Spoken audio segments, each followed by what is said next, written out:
So hey, listen, we were very skeptical from the beginning, with good reason, to the quote unquote Iran deal that was negotiated just a few weeks ago. To basically, you know, stop the fighting, with Iran. So let's go back over it again. And once again, let me remind everyone before we get started. Remember, we had a deal in place, the JCPOA, the Joint Comprehensive Plan of Action, which was agreed upon by several different countries, including China, Russia, Germany, the UK, the EU, okay? They all agreed to the JCPOA, including the United States and Iran, of course. So Mr., the felon in chief ripped it up, and so he never replaced it. And so now that they're continuing this propaganda about we're never going to let Iran have their hands on a nuclear weapon. Had you kept the thing in place that we already had, they already agreed to it. They already agreed to the inspections, etc. So I just have to keep reminding people of that first, because all you're going to hear is the propaganda coming from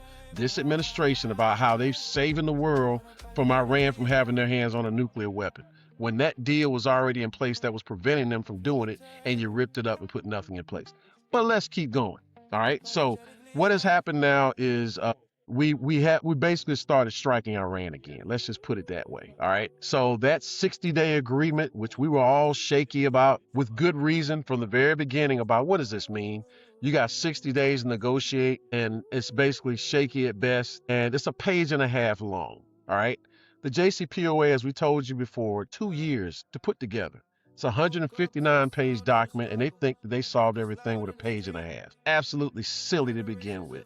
So that J.D. Vance is a hell of a negotiator to get a page and a half done, and you see how flimsy it was from the very beginning. I saw an interview where they were asking the current occupant of the White House about, hey, do you think Israel will respect you, and not do any strikes on Lebanon? He said, oh, yeah, they'll respect my wishes. The next day, Israel start firing on Lebanon. They ain't listening to you, man. And so he gives all of this talk now about, if you listen, he wants to tell all of us how many 1,000 times over, they have no Navy. They have no this, they have no that. We've destroyed this, we destroyed it. Again, to look so important, to try to seem like he's so important in history. I've done this, and he wants the rest of the world to think somehow he's saving everybody else from them having a nuclear weapon. When I just told you, and we've said repeatedly, we know that the JCPOA was an agreement that already had them agreeing not to develop one.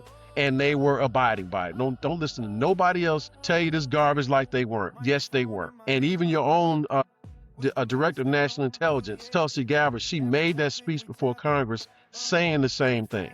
All right. So just all lies, again, being led by Netanyahu. We talked about that, into getting us involved in this war. And now he doesn't know how to get out of it. So he's just, again, talking in circles. So let's go back now to what's happening here. So the deal basically collapsed. I have to sometimes laugh just to keep from getting angry and from crying, and some of how silly this stuff is. Iran was firing on commercial ships. All right, let's agree to that again. But you listen to the felon, they have nothing. They have nothing, right? So, he likes to brag and talk like it's almost like a 12th grade bully, beating up on the incoming freshman. All right. That's what it is with us, with Iran. It's like we're expected to beat Iran, dude. You don't have to keep telling us over and over again. We are expected to beat Iran if we're talking about militarily, them against us. This is nothing new. You don't have to keep telling us the same thing over and over again. But that's what he does, so it's almost like, a heavyweight fighter fighting a lightweight fighter and beating him up, and then wants to tell you just how good he is because he beat up a guy that weighs about 40 pounds less than he does because he's a heavyweight. And I may be off on 40 pounds on that difference. But that's what he likes to do. So, here we have this thing collapsing right in front of our faces. Nothing that should be anything that's surprising in any of this. So now we've reimposed our naval blockade of our Iranian ports. We're firing now on Iran, hitting them.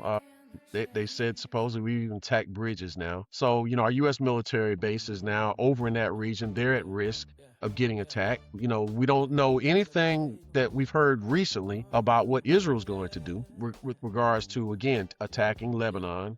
So now he's focusing again, even now, just saw today, he's talking about Canada. He's talking about Greenland again. He's already talked about Cuba. It's all over the place. He has no idea what he's doing. Everything is just flying by the seat of his pants, and it's all to make himself look big and bad. He even talked about imposing what, a 20% security fee, so to speak. And then he brags and says that, since we're the one doing all the work, you're the one that started it, clown. You're the one that decided to go out there and do this when all the other presidents knew what it would lead to. So when you say that, we're the ones leading all this, and you want to try to impose a fee, you're messing up oil reserves.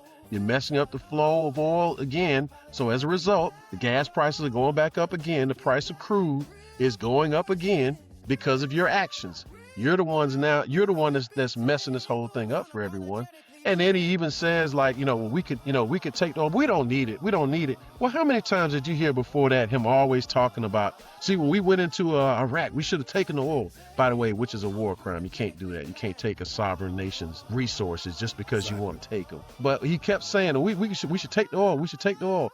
Now he's turning around saying, well, we don't really need it. We don't really need the oil. It's all over the place, man. There's no rhyme or any type of clarity to what he's doing. So we constantly live in this space of, what are we doing? We're risking American soldiers' lives by doing this. And by the way, it doesn't also even speak to the fact of world travel. When we are traveling to other countries and leaving out of here, it's putting tourism at risk because we're Americans, and they look down upon us with disdain now, because what we're supposed to represent to the world, we are not doing it because of the person that is sitting in the White House. So, I just wanted to throw that out there again to remind everyone where we currently stand, with seeing the results again, a ceasefire that none of us really, with any intelligence, thought was going to last. 60 days was just too much. I think he just rushed to get a quote unquote deal before his birthday to try to make it look like he actually did something.